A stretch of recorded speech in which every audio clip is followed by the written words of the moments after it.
दर्शकों नमस्कार। खास मुलाकात इस कार्यक्रम में आप सभी का स्वागत है। मैं हूं आपका होस्ट संजय मीरे। दर्शकों, दिमानुद के स्टूडियो में खास मुलाकात के लिए आज के हमारे मेहमान हैं जो कि ज्योतिष आचार्य, हस्तरेखा विशेषज्ञ और एस्ट्रोलॉजर है।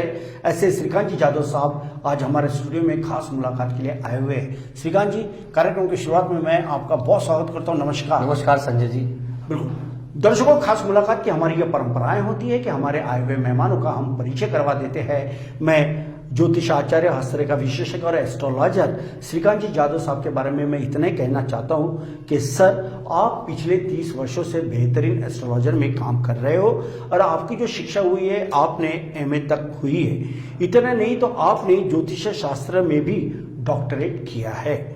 नागपुर हो, पुणे हो या हो फिर मुंबई के साथ साथ आपने दुनिया के 8 देशों में भी आपने काम किया है। ज्योतिष शास्त्र के माध्यम से एजुकेशन, करियर, डिप्रेशन जैसी जटिल समस्याओं पर काउंसलिंग के माध्यम से आपका मार्गदर्शन हमेशा ही लोगों के साथ में बनता रहता है।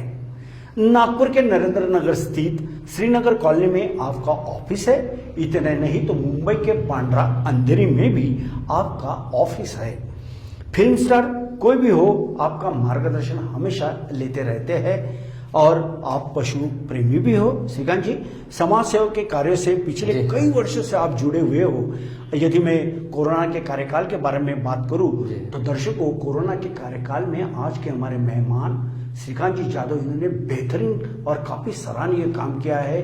कई लोगों को खाना खिलाया है, चाहे पैसे से हो, अस्पताल में लेके जाने का काम हो, बहुत ही नेक काम आज के हमारे मेहमान श्रीकांत जी जादव इन्होंने किया है। इस प्रकार का इनका ये परिचय रहा है। तो दर्शकों, आइए हम अब सीधा लेके चलते हैं आपको जहां आपके दिल में कुछ सवाल है, जो सवाल हमारे तक पहुंचे ही है, और वही सवाल आज हम श्रीकांत जी जादव, जो कि खास मुलाकात इस कार्यक्रम के आज के हमारे मेहमान हैं, उनसे जानना चाहेंगे। सर, खास मुलाकात में फिर से एक बार मैं आपका बहुत बहुत स्वागत करता हूं और नमस्कार भी करता हूं। नमस्कार संजय। तो सर, ज्योतिष आचार्य एक बहुत बड़ी बात होती है। मेरा सवाल यह है कि कोई इंजीनियर बनना चाहता है, कोई वकील बनना चाहता है, आप भी पढ़े लिखे थे, आप भी डॉक्टर बन सकते थे, या आप पॉलिटिशियन में भी जा सकते थे। ये तमाम क्षेत्रों को न चुनते हुए आपने ये जो आपके करियर की जो शुरुआत की, ये जो क्षेत्र आपने जो चुना है एस्ट्रोलॉजर का, तो ये एस्ट्रोलॉजर की शुरुआत कैसे हुई और किसकी प्रेरणा आपको मिली? सर, ऐसा है कि बहुत कम उम्र में 1992 की बात है, मेरा कॉलेज स्टार्टिंग का दौर था और अचानक से मेरे लाइफ में कुछ ऐसी घटनाएं घटी जिसके वजह से मेरे जीवन में बड़ा डिप्रेशन सा आ गया। और मैं साईं बाबा की सेवा करता था बचपन से। शिरडी के साईं बाबा के प्रति मेरे मन में काफ़ी श्रद्धा थी, दत्तगुरु, इन सब के मैं भक्ति करते रहता था। और अचानक मेरा मन जो है हस्तरेखा और ज्योतिष शास्त्र की तरफ डाइवर्ट हुआ और मैंने पुस्तकें लेके सेल्फ स्टडी चालू किया। तो मैंने उस माध्यम से पाया कि मैंने अपने जीवन की कई समस्याओं के समाधान उस माध्यम से मुझे प्राप्त हुआ। और उस माध्यम से मैं अपने जीवन की आगे प्लानिंग करते गया और अपने जीवन में सफलता प्राप्त करते गया। एजुकेशन भी किया। हाँ, मैं साउथ ईस्टर्न रेलवे के अंतर्गत नौकरी में भी था। तो मैंने पाया कि ज्योतिष के माध्यम से मुझे डिप्रेशन से निकलने में और एक काफी सहायता मिली मुझे अपने जीवन काल में। तो मैंने सोचा कि क्यों न पहले मैं ज्योतिष के माध्यम से ही और भी लोगों को, मित्रों को, परिवारों को, रिश्तेदारों को गाइड करूं। तो पहले मैं ये कार्य अपने एक हॉबी के रूप में मैं करते रहा सर जी। मगर कुछ साल के बाद में लोगों का काफी आग्रह था कि आप इस लाइन में प्रोफेशन के रूप में आओ। तो मैंने कभी सोचा नहीं था कि मैं प्रोफेशन में आऊंगा, मगर मैंने सन 2001-2 से मैं प्रोफेशनली काम चालू किया जी। तो तब से मुझे आज तक फुर्सत ही नहीं मिलती है। इतना काम बढ़ गया है, लोगों का एक प्रेम है, लोगों का विश्वास है। मेरे मार्गदर्शन के माध्यम से उनको कुछ फायदा होता है, तो उनके माध्यम से ही लोग आते गए। और इसमें फिर मैं अपना प्रोफेशनली आने के बाद में मुझे ऐसा लगा कि चलो एक सेवा कार्य भी है और एक अपना एक रोजगार भी एक हो जाता है जी। तो उस वजह से फिर मैंने अपनी व्यस्तता बढ़ने के कारण फिर मैंने अपनी परमानेंट सर्विस को छोड़ के इसी क्षेत्र में आया, क्योंकि मुझे बहुत दौरे करना पड़ता था इंडिया के बाहर, बॉम्बे, पुणे और देश के अलग अलग स्थानों में जी। और नागपुर में क्या है कि मैं कंटिन्यू बहुत व्यस्त रहता हूँ, ऐसा है। तो इस लाइन में आने का फिर मेरे को एक समाधान मिला। और जब लोगों का कुछ अच्छा होते दिखता है और जब उनके तरफ से एक फीडबैक आता है कि हम आपने हमें मार्गदर्शन किया और आपने हमें डिप्रेशन से निकाला, आपके काउंसलिंग के माध्यम से हमारी मैरिड लाइफ ठीक हुई, हाँ, आपके माध्यम से हमारे स्वास्थ्य में सुधार हुआ, हमारे जीवन में बहुत परिवर्तन हुए, तो वो एक बहुत समाधान मिलता है और बड़ा मन में उत्साह आ जाता है उस वजह से। तो मुझे इस क्षेत्र में आने के बाद में असीम संभावनाएं दिखी कि मैं हर क्षेत्र के व्यक्ति को इसमें अपना मार्गदर्शन दे सकता हूं, चाहे डॉक्टर हो, इंजीनियर हो, स्टूडेंट हो, वो किसी भी धर्म का हो, किसी भी जाति का हो, किसी भी पंथ का हो, मैं सभी लोगों को एक नजर से देखता हूं। और मानव सेवा को अपन ने एक माध्यम का, इस मानव सेवा के लिए ज्योतिष शास्त्र को एक माध्यम मैंने बनाया है। बिल्कुल, बहुत अच्छी जानकारी इन्होंने दी कि किस प्रकार से जब प्रेरणा आपको मिली है। ये जब हमने सवाल पूछा तो उस सवाल का सटीक जवाब उन्होंने दिया, जबकि श्रीकांत जी आप सर्विस में भी थे और ऐसा नहीं कि सर्विस में आपका दिल नहीं लग रहा था, लेकिन हर एक के जीवन में एक वो टर्निंग पॉइंट आता है और इनके भी जीवन में आया कि समाज के प्रति हमें भी कुछ देना है, तो हम किस प्रकार से दे सकते हैं। ये बात जब इनके अंदर से जाग उठी और इन्होंने जिस प्रकार से उसके ऊपर में अमल किया और आज एक शहर के, मैं तो ये कहना चाहूँगा कि महाराष्ट्र के बेहतरीन एस्ट्रोलॉजर में इनका शुमार है। तो श्रीकांत जी, प्रेरणा कैसी मिली ये आपने बताया। मेरा एक सवाल सर ये भी था कि दुनिया भर में यदि आज के तारीख पे देखा जाए श्रीकांत जी, तो सबसे ज्यादा जो जटिल समस्या है वो अकेलापन और डिप्रेशन की है। इससे कैसे निजात पा सकते हैं? जी हाँ, आज के वर्तमान समय में देश दुनिया पूरे वर्ल्ड में जब मैं ज्योतिष के माध्यम से घूमा और मैंने सब देशों में देखा और अपने देश में भी देखा, तो अधिकांश लोग जो है डिप्रेशन के शिकार हैं और उनको सही मार्गदर्शन नहीं मिलता, सही गाइडेंस नहीं मिलता। तो मैंने देखा कि ज्योतिष एक बड़ा अच्छा माध्यम है जिसके माध्यम से लोगों को एक डिप्रेशन के माध्यम से, काउंसलिंग के माध्यम से, ज्योतिष का सहारा लेते हुए उन्हें अपन काउंसलिंग करते हैं और उससे उन्हें बाहर निकालने में सहयोग मिलता है। तो डिप्रेशन एक ऐसा टेम्परेरी एक फेज होता है हर आदमी के जीवन में। उस समय वो काफी निराश हताश हो जाता है, कई लोग आत्महत्या को प्रवृत्त हो जाते हैं, कई लोग नशे की तरफ प्रवृत्त हो जाते हैं। तो एक थोड़ा सा उन्हें अपन गाइडेंस दे दिया जाए, उन्हें समझाया जाए कि आपका जीवन का ये जो बुरा दौर है ज्यादा समय नहीं रहने वाला है जी, तो उन्हें बड़ी एक प्रेरणा मिलती है, बड़ा उत्साह जागता है और उन्हें एक अच्छे फ्यूचर की अपन संभावनाएं देते हैं और उनका विल पावर, कॉन्फिडेंस बढ़ाने में अपन मदद करते हैं। तो इसमें मेरा ऐसा मानना है कि देखो, ज्योतिषी किसी का भाग्य नहीं बदलता, ज्योतिषी आपको गाइडेंस देता है, अपना भाग्य आप स्वयं बदलते हैं अपने विल पावर, अपने कॉन्फिडेंस से। आपका भाग्य आपके हाथ में है, आप स्वयं अपने भाग्य का निर्माण कर सकते हैं। बिल्कुल, बहुत अच्छी जानकारी। जब हमने इनसे पूछा कि अकेलापन और डिप्रेशन से कैसे निजात पा सकते, तो उन्होंने बहुत ही सुंदर ऐसा सवाल का जवाब दिया। सर, लेकिन एक बात ये भी देखने के लिए आया है कि कहीं ना कहीं ये डिप्रेशन का पार्ट तो नहीं कि मैरिड लाइफ में आज जो है डिवोर्स के जो केसेस है कोर्ट में बहुत ज्यादा दिखाई देते हैं। शादी हुई 6 महीने में, 3 महीने में, साल भर में, 2 साल में, 5 साल में टूट जाती है। तो सवाल मेरा ये है कि डिवोर्स के केसेस जो ज्यादा बढ़ोतरी हो रही है, इसका मुख्य कारण क्या हो सकता है और क्या इसके ऊपर कोई उपाय है? देखिए सर, मेरे अनुभव में देखा मैंने 2001 से जब मैं फुल फ्लैश प्रैक्टिस में आया जी, तो उस दौर में मेरे पास महीने में एक आध बार कोई डाइवर्स के लिए आता था। तो मुझे बड़ी चिंता लगती थी कि भाई ये डाइवर्स के लिए आए हैं, इनको काउंसलिंग करके इनका जीवन ठीक करना चाहिए जी। मगर दिनों दिन मैं देख रहा हूँ कि आज मेरे पास ऐसी स्थिति है, चाहे नागपुर हो, बॉम्बे हो, पूना हो, बेंगलोर है, तो मेरे पास पर डे 4 से 5 मैरिड लाइफ के केसेस आते हैं, डाइवर्स केसेस आते हैं। तो ये जो समस्या है दिनों दिन काफी बढ़ गई है। मैंने अपने जीवन काल में करीब 1000 फैमिली ऐसी थी जिनका पूरा डाइवर्स होने को आ गया था, वर्स्ट कंडीशन में थे। मैंने काफी मेहनत करके काफी उन्हें काउंसलिंग किया, ज्योतिष के माध्यम से काफी कुछ समझाया, काफी कुछ उन्होंने उन चीजों को अपनाया। तो मैंने देखा कि कम से कम 1000-1500 परिवार ऐसे हैं कि जो फिर से सेटल हुए, व्यवस्थित हुए और उनका डाइवर्स होने से रुक गया। तो आजकल ये जो डाइवर्स का मैटर है ये बहुत ज्यादा बढ़ गया है। उसका कारण ऐसा है कि न्यूक्लियर फैमिली, ज्वाइंट फैमिली में न रहना, एक दूसरे के प्रति त्याग, सैक्रिफाइस करने की भावना न होना। बिल्कुल। और पति पत्नी दोनों कमाते हैं तो दोनों कहीं एडजस्ट करने को तैयार नहीं है, किसी की सुनने को तैयार नहीं है। तो लोगों को ये नहीं समझता। और सबसे बड़ा प्रॉब्लम है आज की दुनिया में, चाहे बच्चे हो या जवान हो, पेशेंस लेवल नहीं है। बिल्कुल। थोड़ी थोड़ी बात में लोग हो जाते हैं। तो मैंने एक महसूस किया कि लोग पढ़ लिख गए, सब कुछ हो गया है, मगर पेशेंस और डिप्रेशन की वजह से उनके अंदर मानसिक कमजोरी काफी बढ़ गई है। ऐसा है। बिल्कुल। और ये मानसिकता को दूर करना चाहिए।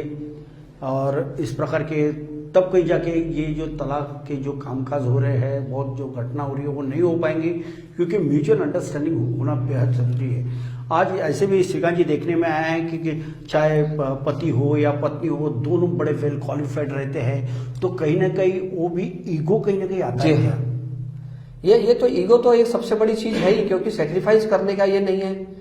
और पहले क्या था कि ज्वाइंट परिवार रहता था, तो उस वजह से काफी दबाव रहता था, एक संस्कार रहते थे, तो उस वजह से काफी कुछ चीजें ये हो जाती थी। और अभी ये जो व्हाट्सएप मोबाइल है, इसके वजह से भी लोग जो है इतना व्यस्त होने लगे कि उन्हें अपने परिवार में क्या हो रहा है क्या नहीं हो रहा है उसमें वो ध्यान नहीं देते हैं। और डाइवर्स जब होता है तो सिर्फ पति पत्नी का ही जीवन बर्बाद नहीं होता है, मैंने महसूस किया उसमें आने वाली पीढ़ी और जो पिछली पीढ़ी है सब डिस्टर्ब हो जाती है, परिवार डिस्टर्ब हो जाते हैं, काम में मन नहीं लगता है। और फिर ये सब चीजों के चक्कर में कभी कभी बहुत स्थिति खराब हो जाती है, कुछ कुछ परिवार की स्थिति बहुत ज्यादा अलग मोड़ ले लेती है, कई घटनाएं घट जाती कुछ घरों में, तो ये सब चीजें काफी है। और अभी क्या हो गया कि स्वतंत्रता बढ़ गई है, उस वजह से क्या है लोग कार्यालय में जाते इधर जाते, तो मैं देखा कि जो अनैतिक प्रेम संबंध है ये सब चीजें भी काफी कुछ आज के डेट में काफी बढ़ गए हैं शादी के बाद जो ये है।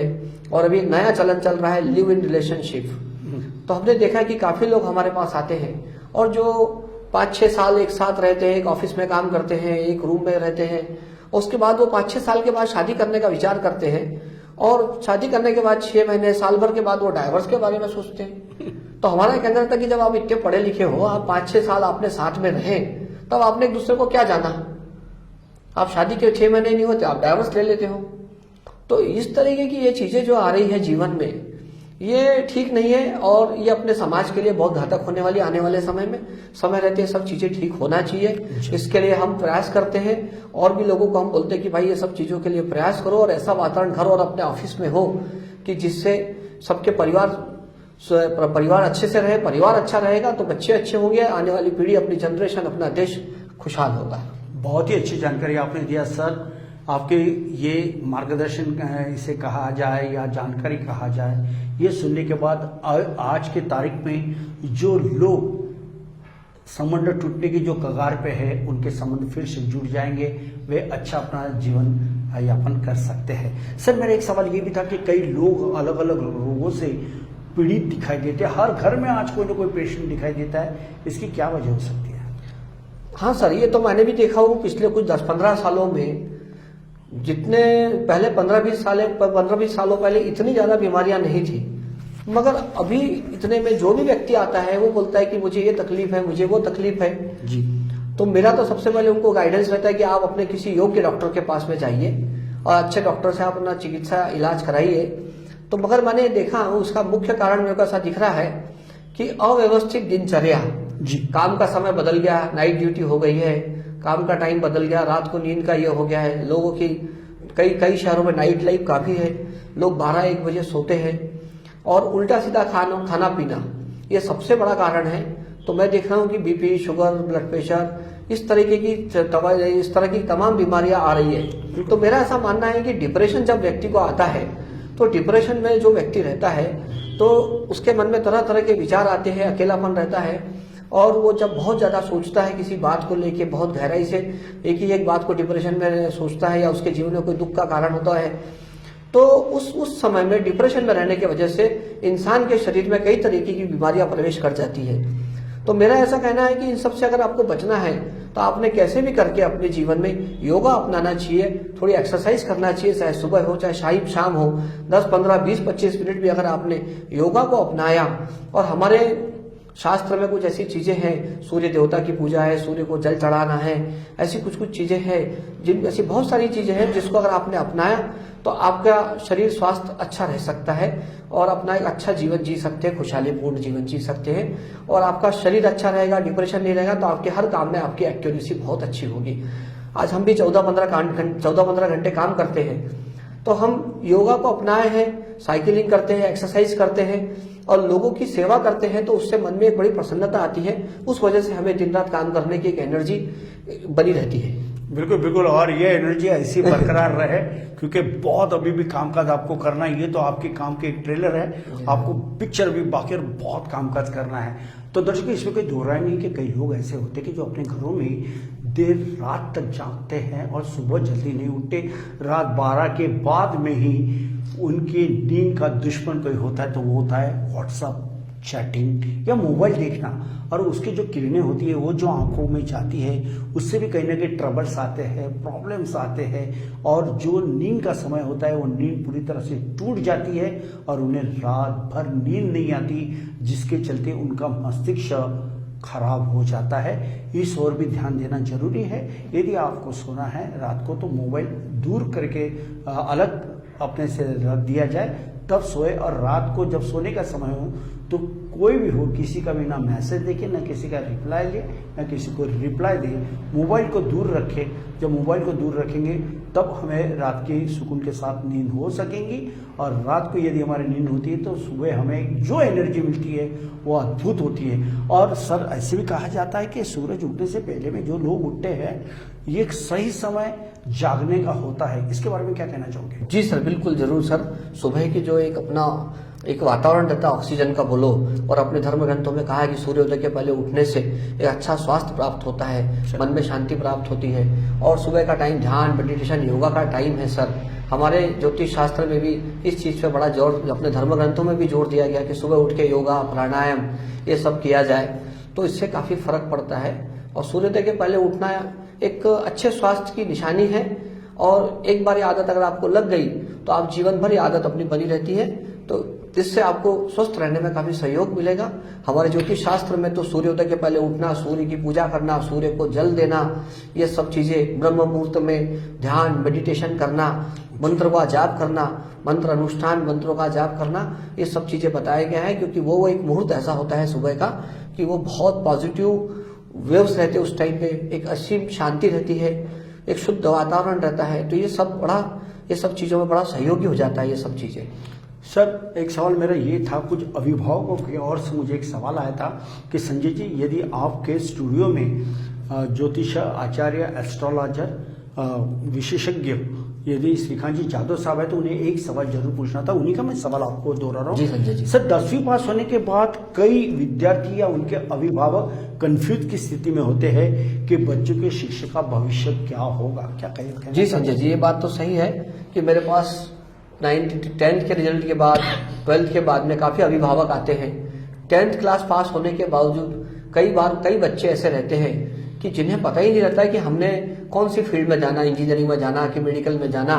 कुछ बच्चे बड़े शार्प होते हैं जिनका पहले से ही तय होता है, वो लोग बराबर लाइन चुन लेते हैं। मगर बहुत सारे बच्चे अपने दोस्तों की देखा देखी, भले वो इंजीनियरिंग का स्टूडेंट नहीं है, मैथ्स का नहीं है, मगर वो साइंस की तरफ चले जाता है और फिर 1-2 साल पढ़ता है, फेल होता है, फिर लाइन बदलता है।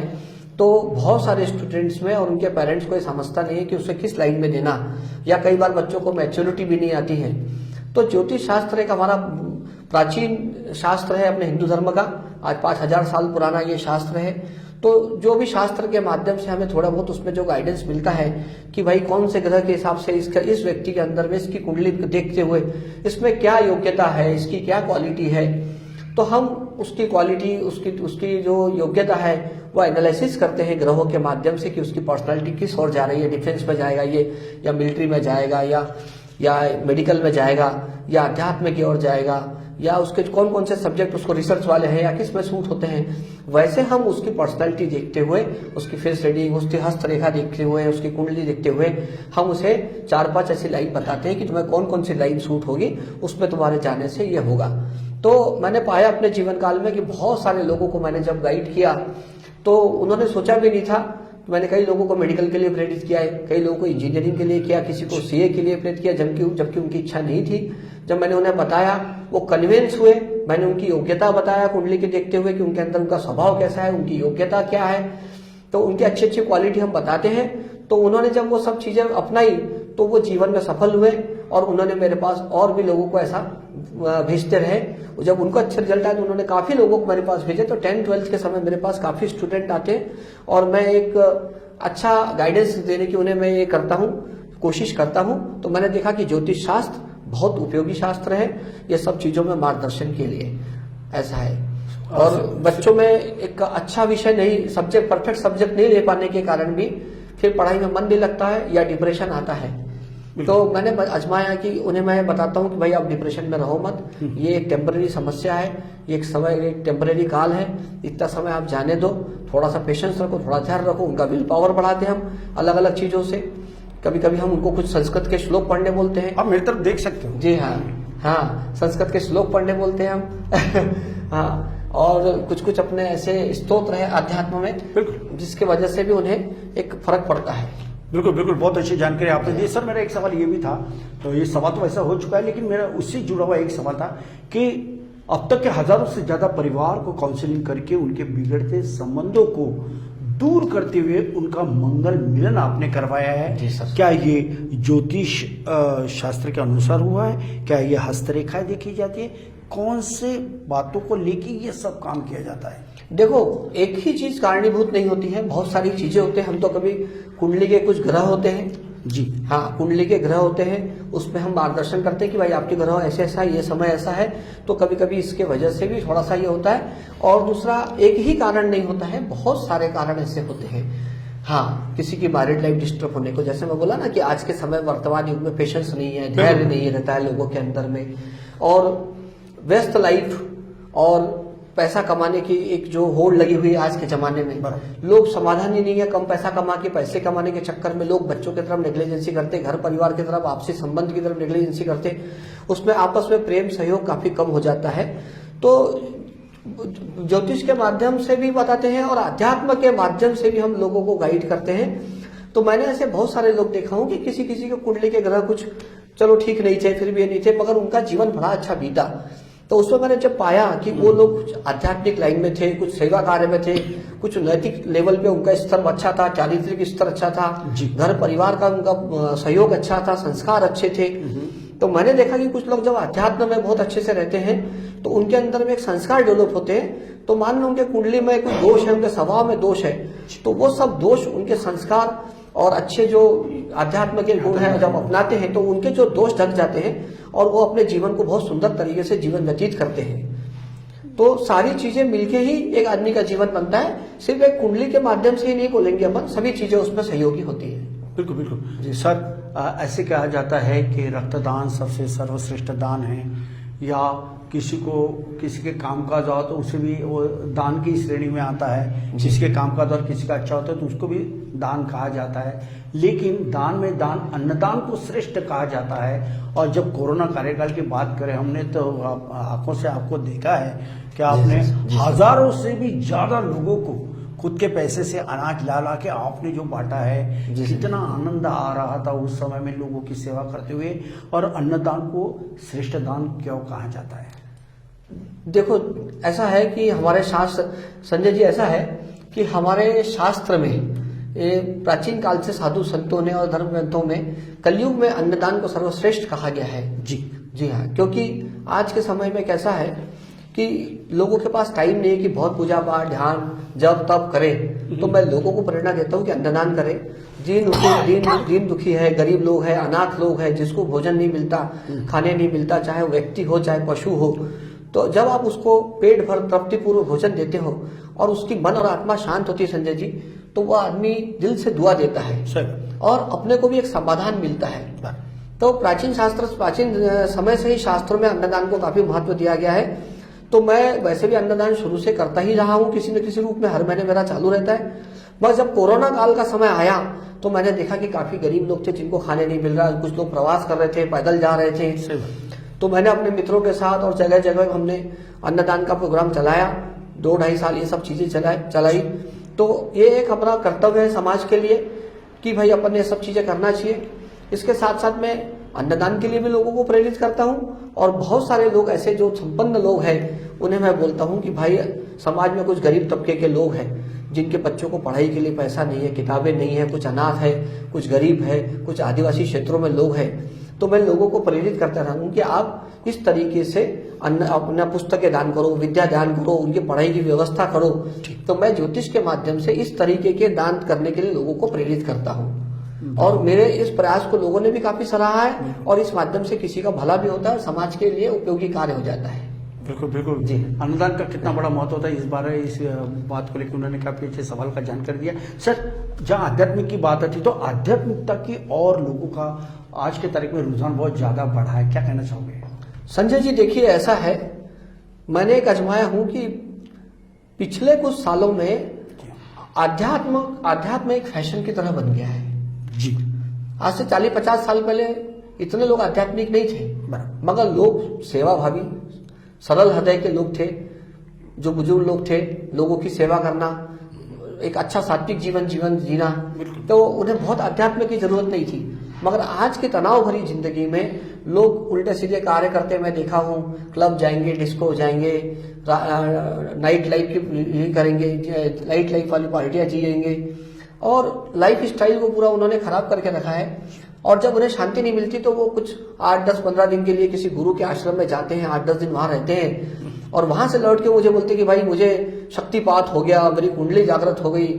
तो बड़ा सुन के हास्यास्पद लगता है, क्योंकि प्राचीन समय में ऐसे बहुत सारे ये हुए हैं शिष्य लोग जो अपने अच्छे गुरु के सानिध्य में रहने के बाद सालों साल लग गए, मगर आज 8 और 10 दिन में हमारे पास कई महिलाएं, कई पुरुष ऐसे आते हैं कि हम 8 दिन वहां गए थे, हमारा शक्तिपात हो गया, कुंडली जागृत हो गई। देखो, कुंडली जागृत शक्तिपात ये आसान चीज नहीं है, इसके लिए बहुत ज्यादा सात्विकता से जीवन जीना पड़ता है। आपके गुरु कैसे भी हो, पर आपके अंदर पात्रता होना, सालों साल आपको सत्य बोलना, निष्कपट भाव से लोगों की सेवा करना, सात्विक जीवन जीना और माँ बाप की सेवा करना, बुजुर्गों की सेवा करना, जब ये आचरण आप सालों साल अपनाओगे तब कहीं जाके कोई योग्य गुरु आपके अंदर ये चीज की प्रेरणा या शक्तिपात का कुछ कर सकेगा। क्योंकि प्राचीन काल में मैंने सुना कि भगवान बुद्ध के जो शिष्य थे आनंद, वो काफी साल 40-42 साल उनके साथ रहे, उसके बाद उनके अंदर शक्तिपात और सारी चीजें हुई। विवेकानंद जी, रामकृष्ण जैसे गुरु मिलने के बावजूद उन्हें सालों साल लग गया। स्वामी विवेकानंद और संजय जी, राम और कृष्ण तो भगवान थे, अवतार थे, अवतारी पुरुष होने के बावजूद भी उन लोगों को बचपन में उनके गुरुओं के आश्रम में भेजा गया और वहां उन्होंने सब प्रकार के सेवा और सब प्रकार के कार्य किए और कई साल वहां रहने के बाद, उनके गुरु के सानिध्य में रहने के बाद भी उसके बाद ही वो लोग भी अपने ज्ञान को उपलब्ध हुए। मतलब कई वर्षों तक उन्होंने ज्ञान तो अर्जित करने के लिए तपस्या की। तो संजय जी, आजकल क्या हो गया, ये एक फैशन सा बन गया है कि हर आदमी बस 8-15 दिन जाता है, कई बड़े बड़े होटलों में कैंप लगते हैं, गुरु लोग आते हैं और 8 दिन में शक्तिपात हो गया, ये सब हो गया। ऐसा होता नहीं है, इसके लिए सालों साल आपको तपस्या करनी पड़ती है। बिल्कुल सर, इससे जुड़ा मेरा एक सवाल ये भी था कि आए दिन जो खुद को पीठाधीश्वर या पंडित जो कहलाते हैं, वे राम कथा तो अच्छे लोगों को सुनाते हैं, इसमें कोई दो राय नहीं, और सुनाना भी चाहिए, बड़े दर्शक भी बड़ी संख्या में वहाँ पे भक्तगण जाते हैं। लेकिन किसी थोर पुरुष के बारे में यदि उनकी जानकारी न लेते हुए हजारों की तादाद में जो श्रद्धालु बैठे, उनके सामने जो बयानबाजी की जाती है, वो कितनी उचित होती है? देखिए संजय जी, मैं तो सभी धर्मों को मानने वाला हूँ, मैं सभी धर्मों में एक शक्ति देखता हूँ और सभी धर्मों में संजय जी मेरा ऐसा मानना है कि एक शक्ति है ना। तो मैं सभी धर्मों के आगे शीश झुकाता हूँ और किसी भी धर्म का व्यक्ति मेरे पास आता है तो मैं उसको ईमानदारी से अपने एक मार्गदर्शन देने की कोशिश करता हूँ। तो मेरा ऐसा मानना है कि कोई भी धर्म हो, कोई भी व्यक्ति हो, कोई भी संत हो, कोई भी हो, किसी भी संत के बारे में या किसी भी धर्म के बारे में गलत शब्द नहीं बोलना चाहिए और सभी धर्मों का आदर हमने करना चाहिए, सभी संतों का हमने आदर करना चाहिए, चाहे वो किसी भी धर्म के हो। तो ये हमें बचपन से सिखाया गया है, स्कूल में सिखाया गया, माँ बाप ने सिखाया गया और यही हमारी एक सनातन संस्था है, संस्कार है, भगवान रामकृष्ण की परंपरा है। बिल्कुल बिल्कुल।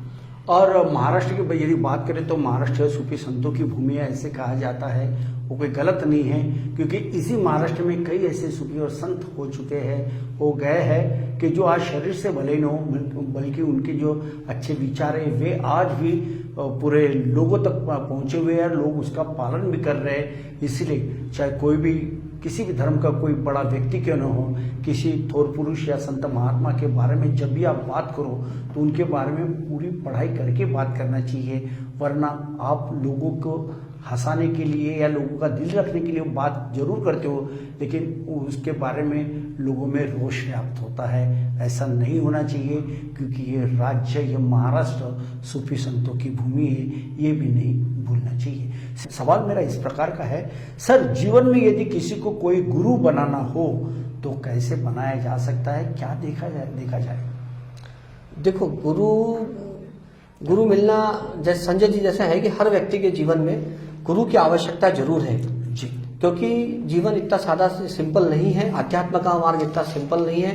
गुरु की आवश्यकता जरूर है, किसी न किसी रूप में गुरु होना, चाहे वो आध्यात्मिक संत हो, चाहे माता पिता हो, चाहे अपने स्कूल कॉलेज के गुरु हो। तो संजय जी, गुरु की आवश्यकता इंसान के जीवन में कदम कदम पे है। आपके भी कई गुरु रहे होंगे संजय जी, जिन्होंने आपने जिनको गुरु के तौर पे देखा होगा और माना होगा। बिल्कुल। तो गुरु की आवश्यकता तो अलग अलग अपने जीवन के पड़ाव में है, पर आध्यात्म के क्षेत्र में मैं तो दत्त परंपरा को मानता हूँ। महाराष्ट्र में हर जिले में एक न एक संत हुए दत्त परंपरा के, जैसे स्वामी समर्थ है, शिरडी के साईं बाबा है, गजानन महाराज है, ऐसे बहुत सारे संत हुए, दादाजी धुनी वाले हैं, है ना। तो सभी अपने संतों की भूमि है। तो मेरा ऐसा मानना है कि आज संत भी काफी है, पर ये नहीं बोल सकते कि सभी संत प्रामाणिक है। कभी कभी ऐसा होता है कि कोई व्यक्ति अपने जीवन में किसी गुरु को, किसी संत को काफी मन से मानता है और 20-25 साल उसकी सेवा करने के बाद उसे पता लगता है कि मैं जिनकी साधना सेवा करता था, जिन गुरु को मानता था, जिनसे दीक्षा लिया, कि भाई वो तो कुछ ठीक नहीं है। तो उसे बड़ा दुख लगता है और उसे लगता है कि मेरी इतनी साल की जो एक मेहनत थी वो व्यर्थ हो गई। बिल्कुल। हाँ, इसलिए कबीरदास जी ने कहा है, संजय जी, कबीरदास जी ने कहा है जी। कि कि पानी पियो छान कर और गुरु बनाओ जान कर। बिल्कुल। हाँ। बहुत ही अच्छी बात जी हाँ। जी ने तो कही संत है। ऐसे होना जो निस्वार्थ भाव से किसी की सेवा करे और सही उसको मार्गदर्शन करे, और उसके पास किसी भी धर्म का व्यक्ति आए उसे वो अपनाए और उसे एक मार्गदर्शन, एक अच्छा इंसान समझ के उसे एक मार्गदर्शन करे, बस। बिल्कुल सर, हमारी एक दर्शक मोहतरमा है माधुरी जी का ये सवाल था कि जो सर है श्रीकांत जी जादव सर जो है एस्ट्रोलॉजर, उनसे सर ये सवाल ये भी पूछिएगा एक कि वे इतने फिट कैसे रहते, क्योंकि 14-14 घंटे वे लगातार काम करते हैं और बहुत ही व्यस्तम उनके कार्यक्रम होते हैं, फिर भी उनके चेहरे में थोड़ी भी मतलब ऐसी शिनाख्त नहीं दिखती, ताजगी भरा दिखता है। इसका राज क्या है? देखिए संजय जी, एक तो सबसे पहली बात यह है कि ज्योतिष शास्त्र मेरा एक फेवरेट विषय हो गया है। ठीक। तो उसके माध्यम से जब मैं लोगों की सेवा करता हूं और मुझे उनके जीवन में परिवर्तन आता है और जब अच्छे रिजल्ट मिलते तो मुझे एक अजीब सा उत्साह प्राप्त होता है। बिल्कुल। और मैंने अपनी दैनिक जीवनचर्या बहुत ही व्यस्त रहती है मेरी, मगर इतना व्यस्त होने के बावजूद भी मैं योगा, प्राणायाम, साइकिलिंग सुबह शाम अपना टाइम निकाल के किसी न किसी रूप में कर लेता हूँ। खाने पीने में थोड़ा सा ध्यान रखता हूँ। बिल्कुल। और किसी भी प्रकार के नशे से या मांसाहार से मैं दूर रहता हूँ। बिल्कुल। हाँ, मेरा शाकाहारी हूँ, सात्विक जीवन जीता हूँ, और साइकिलिंग मेरा बड़ा शौक है, और थोड़ा सा मैं मेडिटेशन को बहुत मानता हूँ। तो जब भी टाइम मिलता है मैं मेडिटेशन से मुझे बड़ी ताकत मिलती है और मन को बड़ी शांति मिलती है, तभी मैं लोगों को मार्गदर्शन कर पाता हूँ। क्योंकि जब अपना मन शांत रहेगा तभी अपन लोगों को गाइड कर पाएंगे। तो हर किसी ने मेडिटेशन, योगा, प्राणायाम, साइकिलिंग ऐसी चीजों को अपनाना चाहिए। तो इस वजह से वो लंबे समय तक कार्य कर पाएंगे, क्योंकि जीवन में सबसे बड़ा जो स्वास्थ्य है, सबसे बड़ा धन जो है वो स्वास्थ्य है।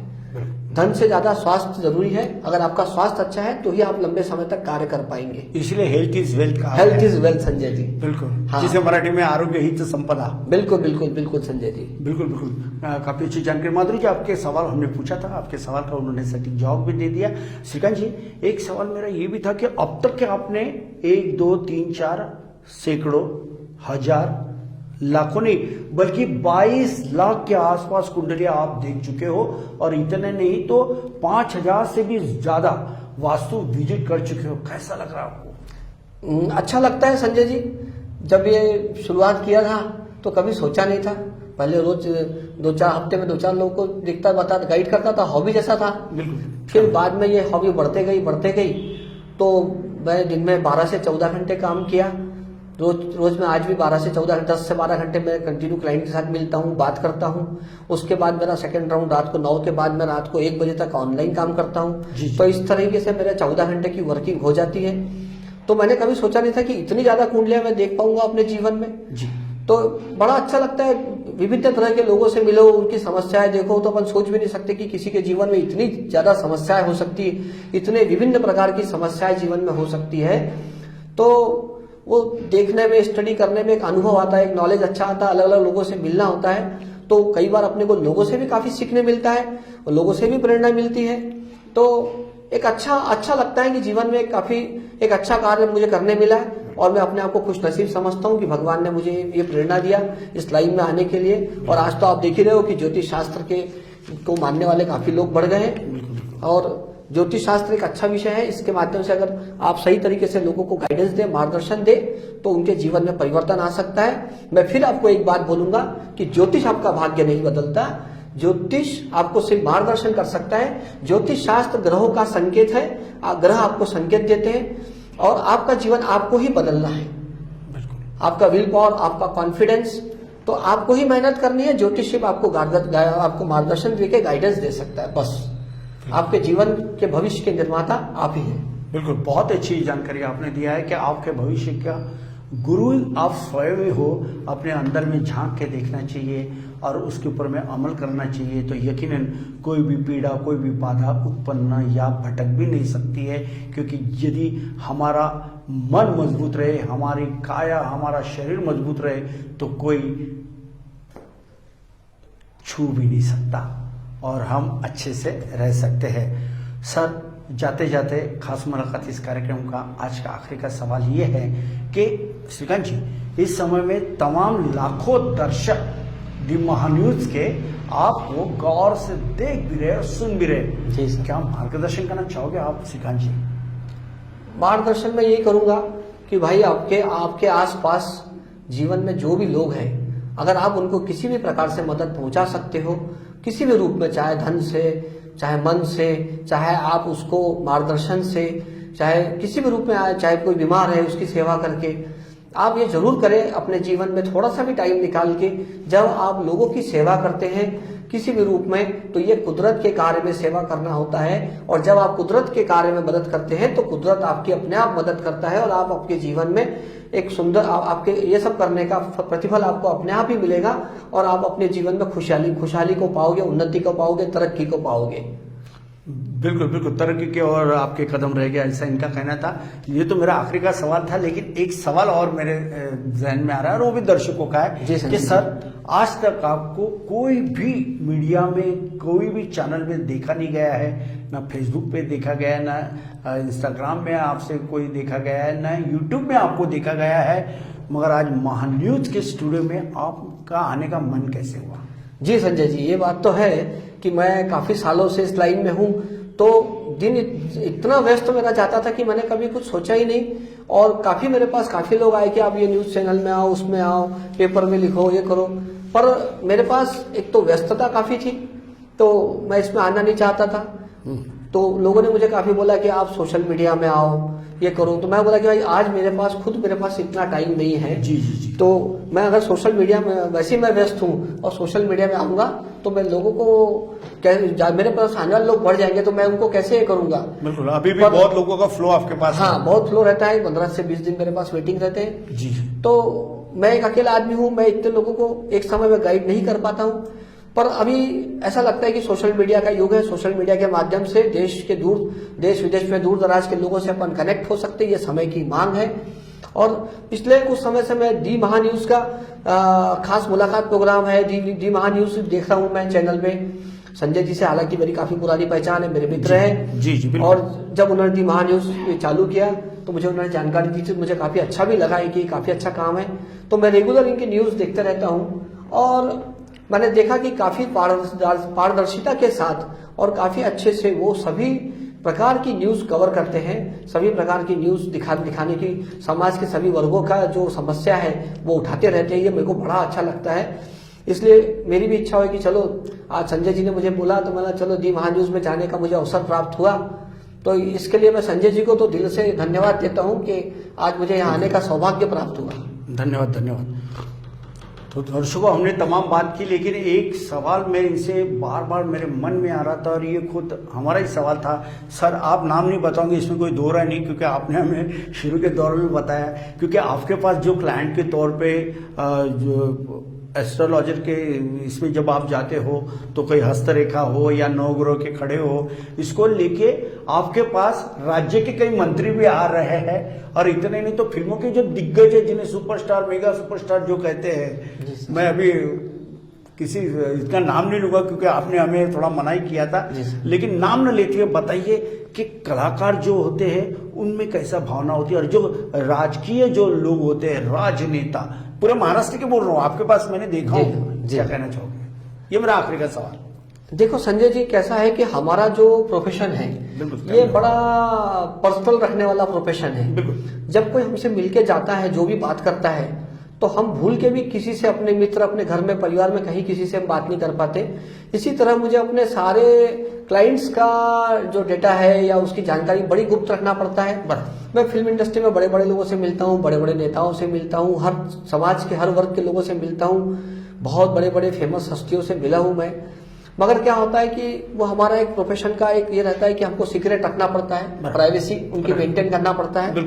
इसलिए मैं नाम नहीं ले सकता, पर यह है कि काफी बड़े बड़े लोगों से मिलना होता है, तो उनसे मिलके बड़ा अच्छा लगता है। बड़े बड़े नेता है, तो मैं हर आदमी की बायोग्राफी भी जानने की कोशिश करता हूँ कि ये आदमी इतना बड़ा कैसे बना, चाहे वो नेता हो चाहे अभिनेता हो, तो उनसे भी जरूर पूछता हूँ कि आपने ऐसा क्या किया, कैसा संघर्ष किया, कैसे आगे आए। तो मुझे उनसे मिलने के बाद उनकी कहानी से भी प्रेरणा मिलती है, और उनकी कहानी, उनके अनुभव से मैंने अपने जीवन में बहुत परिवर्तन किया, और उनके अनुभव में लोगों को बता के प्रेरित करते रहता हूँ कि भाई जब ये लोग ऐसे बने हैं तो आप ऐसा क्यों नहीं बन सकते हैं। तो ये बड़ा एक अच्छा अनुभव आता है। किताबें जो नहीं सिखा सकती अपने को, वो जब अपन पर्सनली जब बड़ी हस्तियों से मिलते हैं तो वो लोग अपने आप में किताब होते हैं।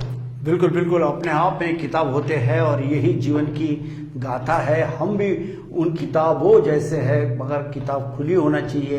कहने का तात्पर्य है कि किसी के मन, किसी के बारे में छलावा नहीं होना चाहिए, कोई ऐसा उसके बारे में दुर्बुद्धि नहीं होना चाहिए, अच्छी भावना होना चाहिए, उनको सहयोग करने की भावना हमेशा होना चाहिए। ऐसे आज के खास मुलाकात कार्यक्रम के लिए दी महान्यूज के स्टूडियो में आए हुए आज के हमारे मेहमान श्रीकांत जी जादव, इनका ये कहना है। तो श्रीकांत जी, आज आप हमारे स्टूडियो में आए खास मुलाकात में, और काफी समय तक हमारे दर्शकों से आपने बातचीत की, अच्छा मार्गदर्शन भी किया, इसलिए मैं आपका तहे दिल से बहुत बहुत आभारी हूँ। नमस्कार संजय जी, मैं भी आपका बहुत आभारी हूँ, धन्यवाद। तो दर्शकों, आप थे खास मुलाकात इस कार्यक्रम के आज के हमारे मेहमान ज्योतिष आचार्य, हस्तरेखा विशेषज्ञ, एस्ट्रोलॉजर श्रीकांत जी जादव। अगली बार फिर ऐसी पर्सनालिटी को हम आपके सामने रूबरू करवाएंगे।